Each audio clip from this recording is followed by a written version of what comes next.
Assalamualaikum warahmatullahi wabarakatuh. Perkenalkan, nama saya Hastanti Nindita Safikri. Saya perwakilan dari kelompok 7 yang akan mewawancarai Ketua Korkom tentang materi tajdid dan tajdid di Muhammadiyah. Baik, kita langsung saja mulai wawancara hari ini dengan penjelasan apa sih tajdid dan tajdid itu. Ya, singkatnya tajdid dan tajrid adalah pembaruan dan pemurnian. Baik, selanjutnya apa sih pemurnian yang ada di dalam Islam itu? Oke, jadi kenapa di Muhammadiyah itu ada yang istilahnya pemurnian? Jadi pada saat era 1910-an sebelum dan sesudah itu masih banyak ditemukannya mencampur adukan antara budaya dan agama.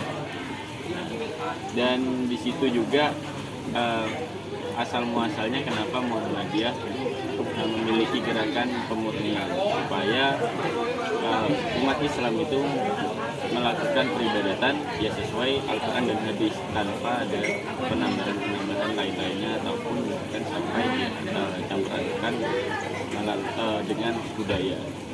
Tapi budaya itu bisa dijadikan media dalam penyampaian ajaran-ajaran agama, bukan menjadi satu dalam pelaksanaan peribadatan yang ada di dalam agama Islam.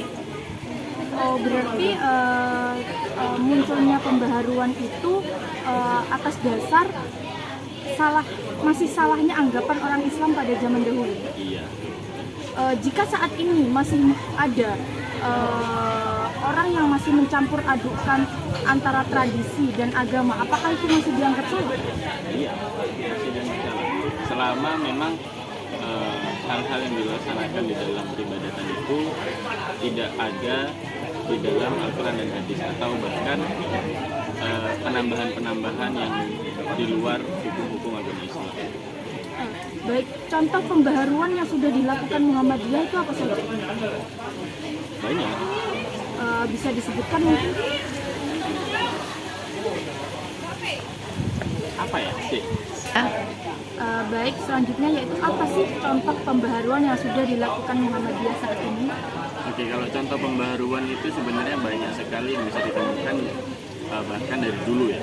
Seperti dalam lingkup pendidikan, Muhammadiyah itu dulu sudah mengawali mendirikan pendidikan formal yang menggunakan papan tulis dan meja dalam kegiatan belajar mengajar.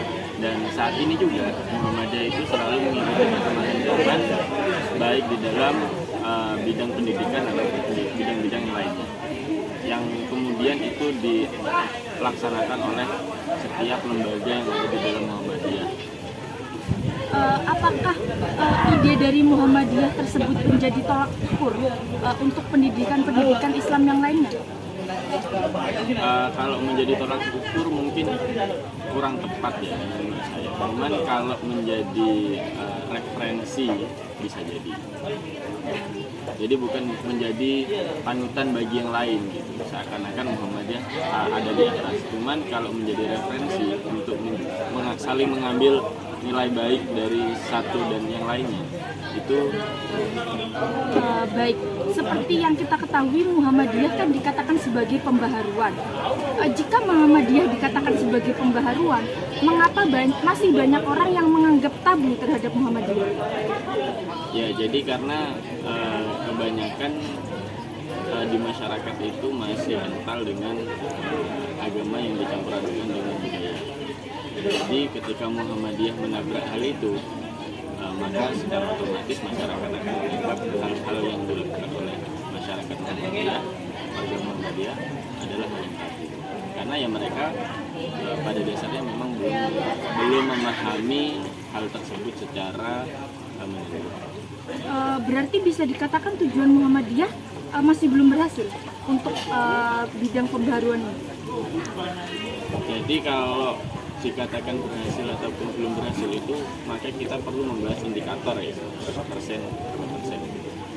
Tapi kalau menurut saya dalam ketercapaian tujuan Muhammadiyah dari didirikannya hingga saat ini itu sudah termasuk tercapai, karena banyak sekali hal-hal yang sudah diperbarui dan dimurnikan oleh Muhammadiyah. Baik, Saman kan sebagai ketua Korkom sendiri. Seperti yang kita ketahui, IMM adalah ortom langsung dari Muhammadiyah. Nah, Saman kan sebagai ketua koordinator komisariat, ibaratnya yang menaungi komisariat, apa sih yang sudah dilakukan IMM untuk mewujudkan pembaharuan di Muhammadiyah ini? Oke, jadi memang secara gerakan IMM itu memiliki tujuan untuk mewujudkan cita-citanya Muhammadiyah. Jadi apa yang sudah dilakukan oleh IMM atau Korkom itu beberapa adalah melakukan kajian-kajian dan pengamalan dari kajian itu. Jadi ada output yang kita laksanakan kepada masyarakat, terutama seperti kegiatan-kegiatan sosial yang kita tujukan kepada masyarakat seperti di panti asuhan. Itu kita melakukan pendidikan yang memang mungkin belum dilakukan, atau kita pengamalan dari ilmu-ilmu yang kita dapatkan setelah belajar di kampus. Itulah wawancara kami tentang tajrid dan tajdid bersama dengan Ketua Korkom di Universitas Muhammadiyah Jember. Itu sekian dan terima kasih Mas atas waktunya. Baik, saya tutup. Billahi fisabilillah, ustabiqul khairat. Wassalamualaikum warahmatullahi wabarakatuh.